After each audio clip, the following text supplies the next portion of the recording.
مجھے دیکھ کر مسکرانے لگی، پھر کہنے لگی، بیٹا ماں گھر پر ہے؟ میں نے کہا، جی خالہ، امی گھر پر موجود ہیں۔ وہ کہنے لگی، ان کو میرا سلام دینا، اور ہاں، کل فرصت ملی تو ذرا آ جانا، تم سے کچھ بات کرنی ہے۔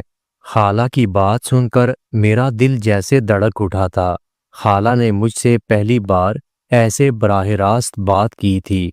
پورا دن میں سوچتا رہا کہ آخر وہ کس بات کے لیے مجھے اپنے گھر بلا رہی تھی۔ اگلے دن شام کو میں ہمت کر کے ان کے دروازے پر جا پہنچا۔ دروازے پر دستک دی، انہوں نے دروازہ کھولا۔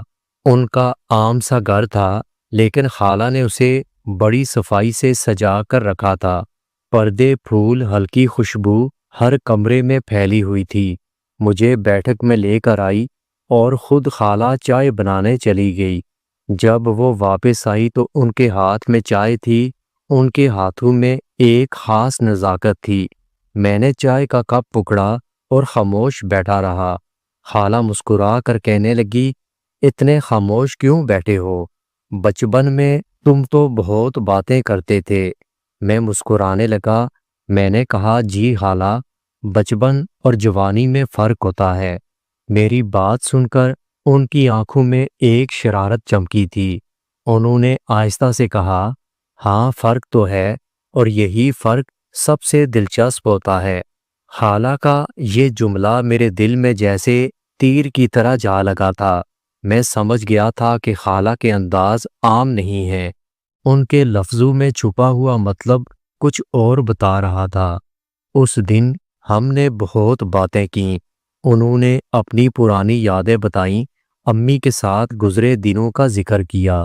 پھر بات آہستہ آہستہ میرے بارے میں ہونے لگی۔ خالہ پوچھنے لگی کہ کالج کیسا جا رہا ہے۔ میں نے مسکرا کر خالہ کی بات کو ٹال دیا، لیکن ان کے لہجے میں ایک ایسی گرمی تھی کہ میرے دل میں تجسس اور بڑھنے لگا تھا۔ باتوں کے دوران کئی بار ایسا لگا کہ وہ مجھ پر اپنی نظریں ٹکا کر بیٹھی ہیں۔ ان کی نظریں سیدھی میری آنکھوں میں جھانک رہی تھیں۔ مجھے یوں محسوس ہوا جیسے وہ میرے دل کی دھڑکن سن رہی تھی۔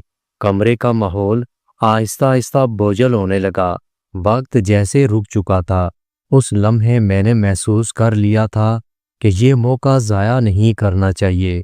میں خالہ کے قریب جانا چاہتا تھا، ان سے دوستی بڑھانا چاہتا تھا۔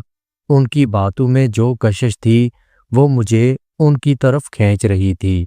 چائے ختم ہوئی تو خالہ کہنے لگی، بیٹا جب بھی وقت ملے میرے گھر آ جایا کرو، اکیلا پن بہت برا لگتا ہے۔ خالہ کی بات سن کر میرا دل خوشی سے جھوم اٹھا۔